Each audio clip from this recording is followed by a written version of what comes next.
இங்க ஒருத்தர் ரோட்ல நடந்து போயிருப்பாரு.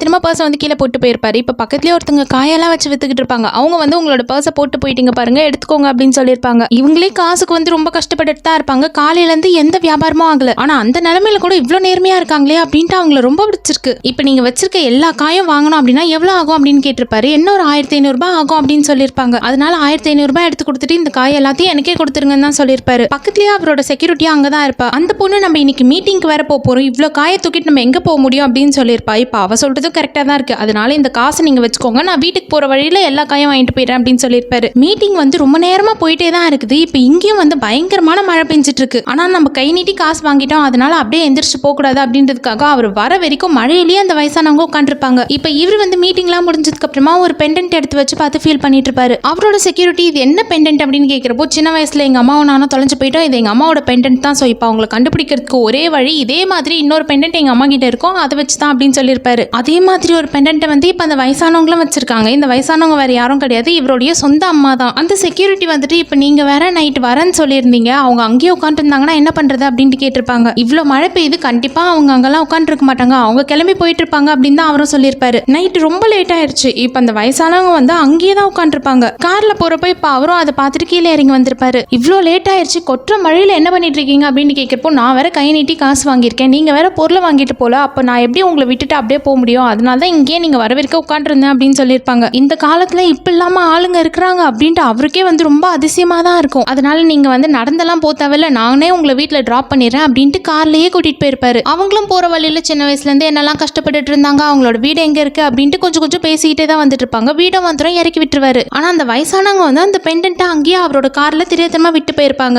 அதை அவர் எடுத்து பார்த்ததுக்கு அப்புறமா இவ்வளவு நாளா நம்ம தேடிக்கிட்டு இருந்த அம்மாவே இவங்க தான் அப்படின்றது புரிய வருது. சப்போஸ் அவங்க மட்டும் ஏமாத்திட்டு போகணும் அப்படின்னு நினைச்சிருந்தாங்கன்னா இவ்வளோ நாளா இப்போ அவங்க அம்மாவும் வந்து பையனை தான் தேடிட்டு இருந்தாங்க. அந்த பையன் வந்து கிடைச்சிருக்கவே மாட்டாரு. அவங்களோட நேர்மைக்கு பரிசா கிடைச்சது தான் அத்தனை வருஷத்துக்கு முன்னாடி தொலைஞ்சு போன பையன் இன்னைக்கு அவங்களுக்கு கிடைச்சிருக்காரு.